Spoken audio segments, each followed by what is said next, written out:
There will likely be some external events and some work with some of our partners in the private sector as well. So just to finish off, as we often do, you go to conferences and you think, I wonder if this will be a worthwhile event or not. It's probably one of the best events that I've ever attended as far as an international event goes. These are serious cities who are serious about climate change.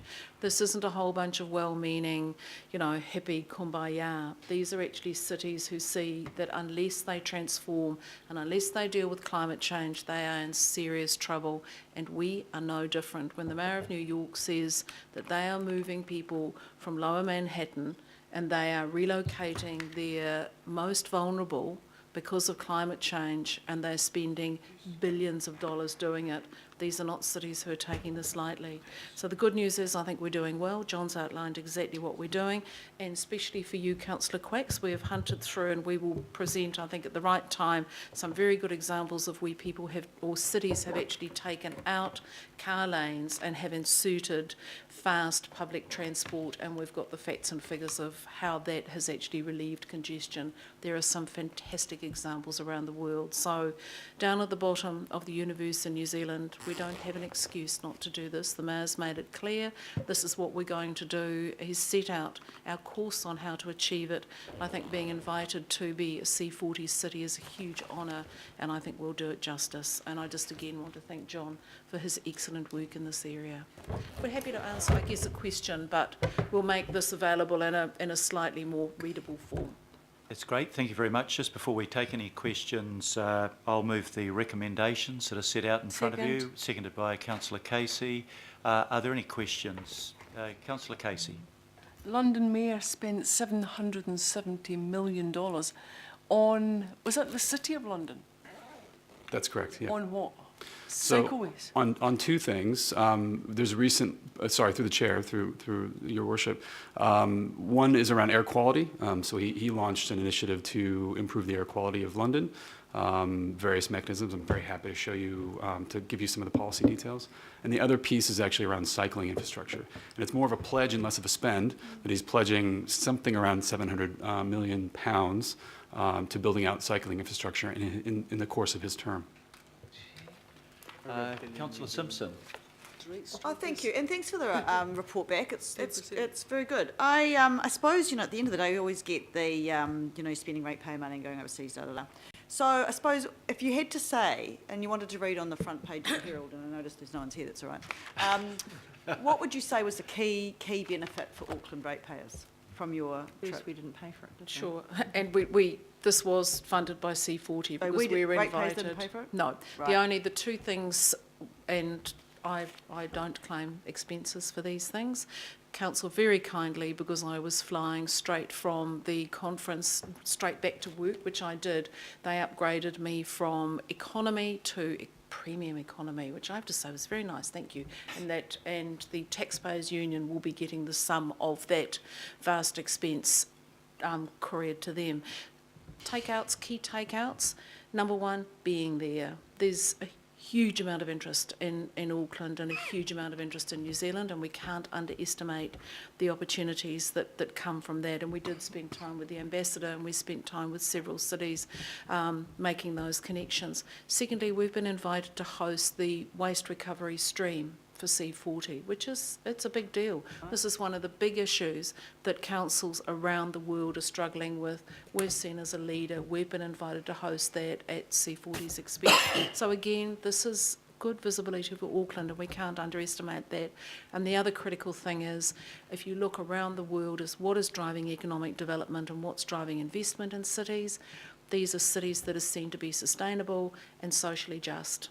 And for us, if we're placing ourselves out on the world map, we cannot underestimate our ability to make clear that that's what Auckland stands for. We are no longer, a city that ignores those issues, and it does put us on the same path as these, Portland, Seattle, London, New York, those cities. So hard to quantify for ratepayers who may not fundamentally believe that councillors should ever move out of Auckland. But I would absolutely guarantee that we need, over the next 3 years, to take the opportunities that are provided by the C40 membership. Thank you. The other thing I'd tell the Herald is that most of the costs were met by the Bloomberg Foundation. But Absolutely. Councillor Wayne Walker, last question. Sure. No, sorry. Can I make a statement rather than a question? Yeah. Look, I think the nature of this is, please. Entirely supportive of obviously our council's involvement in C40 and the participation in Mexico. I guess the points that I would make is, for those councillors that aren't familiar, Auckland will be the only city in New Zealand that can join C40 because it is a mega cities organisation, and we're very fortunate to be in it. The consequence is that we not only have a responsibility for our city, but also the balance of New Zealand.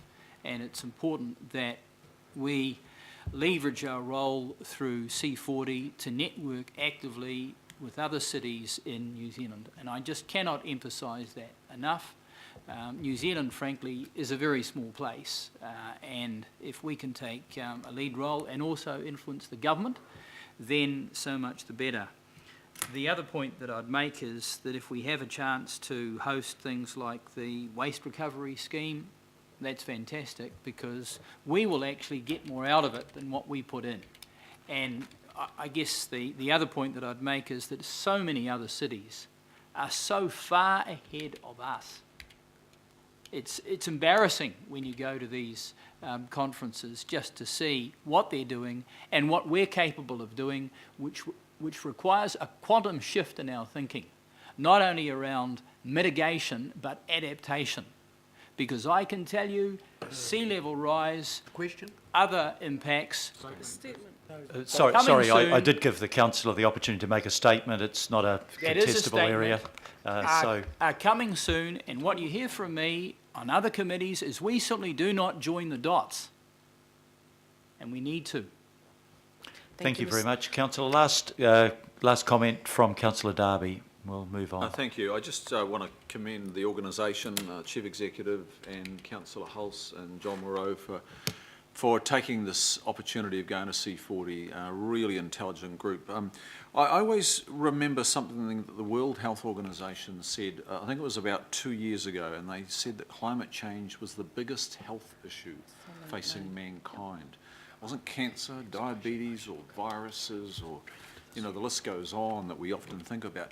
And it just struck me how the enormity of an issue when a global organisation says it is the biggest health issue.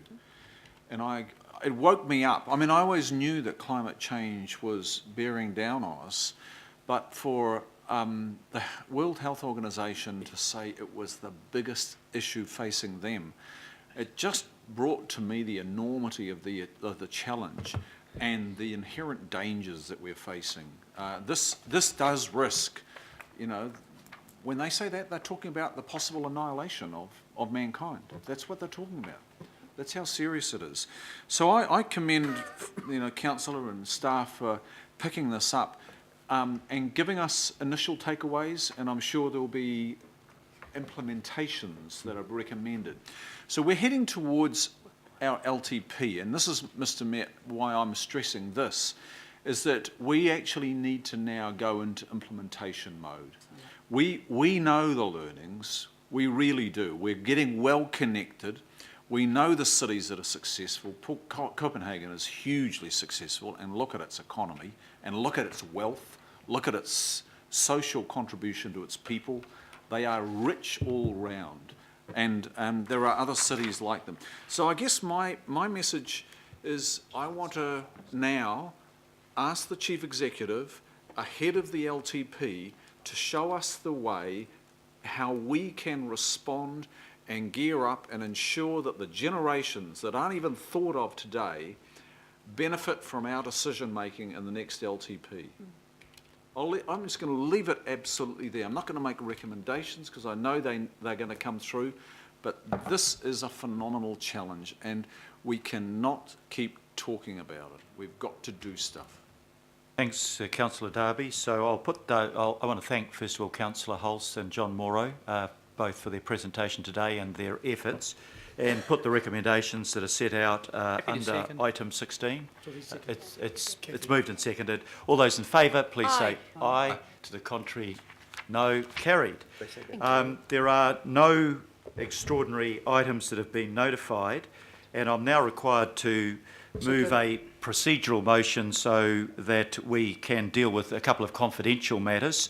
So I'll move that, excluding the public, if I could please, and also agreeing that Ms Penny Stoiner, Specialist Board Recruitment Advisor for the Treasury, be permitted to remain for confidential item C1.